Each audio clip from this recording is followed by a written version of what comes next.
Çok teşekkür ederim. Nasıl gidiyor işler? Çok şükür. Allah kolaylık. Kardeş siz nasılsınız? Sağ olun başkanım. Başkanım var bir eksiğiniz geldiğiniz. Yok elhamdülillah çok şükür. Güle güle çalışın. Sağ olasın. Allah kaza bela vermesin. Namaz bir şey yok.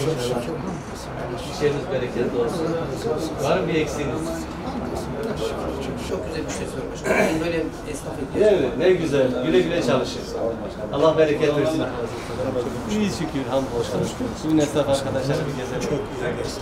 Sizler de sağ olsun. Canınız sağ olsun. Estağfurullah ya. Biz gelsin. Müdürüm görüyorlar ama nasıl teşekkür ederim. Nasıl gidiyor işleriniz? Şükürler olsun. Bereket olsun. Ankara Esnaf Çarşısı'ndaki arkadaşlarımızı ziyaret ettik. Buradaki esnaf kardeşlerimizin sorunlarını dinledik.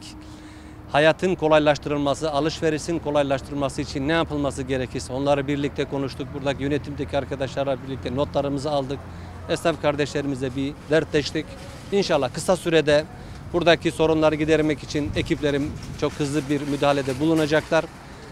Tabii ki sorunlar var ama en büyük sorunlar arkadaşlarım bize aktar. Bizim dinlediğimiz tanıtım, reklam. Malatyalı kardeşlerimiz, Battal Gazili hemşehrilerimiz yerini doğru dürüst çıkaramamadan muzdaripler. Burası hemen eski Tekel'in alt tarafı, çevre yolunun üstü, ulaşımın çok kolay olduğu, A'dan Z'ye her türlü esnaf ihtiyacının karşılayabileceği, berberinden, terzisinden, lokantasından, giyimcisinden, ayakkabıcısına her meslekten esnaf grubunda arkadaşların faaliyet gösterdiği çok nezih, temiz bir mekan. Belediye olarak biz de buralara dokunuşlarımız olacak inşallah. Kıymetli hemşehrilerimiz, ağabeylerimizi, ablalarımızı buraya davet ediyorum. Gerçekten çok temiz bir çarşı. Aradığınız her esnaf burada çalışıyor.